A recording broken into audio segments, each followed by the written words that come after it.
จำปาเป็นขาวสาวเหล่าพี่น้องคิดฮอดเสกองกันน้องนำแม่น้องเจ้าอาจจะปียาเอ๋ยเห็นแล้วไอ้หายสงเศร้าก่อนพาองค์แสนเหมือนเก่าให้คู่เมืองลาวไปเจอ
ปันไปสิ้นทางดินแดนความสวยงามสมนาเอกของลาเลิศเด่นผู้อ่านสถานยิ่งเป็นตำนานของลาวันพุธสาวเรียงบางสาวคนเล่าหนาวคนไปเที่ยวกันคนเล่าหนาวคนไปเที่ยวกันเที่ยวกันประสานสายใจสาวสุขไป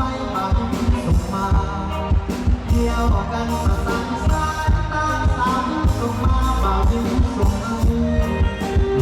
ส่งสัญญาณเข้ามาเปิดประตูใจให้เห็นน้ำใจไม่มีเศร้าให้เห็นน้ำใจไม่มีเศร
้า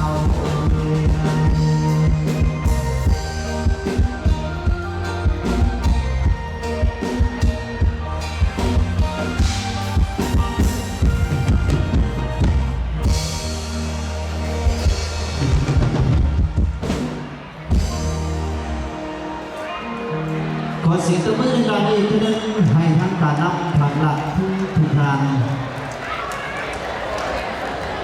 ผ่านพ้นไปเป็นสามัคคีนุกสามหอบคุณผู้ใหม่ความสำคัญให้กับเจ้าบ่าวและเจ้าสาวขอให้ทั้งคู่จง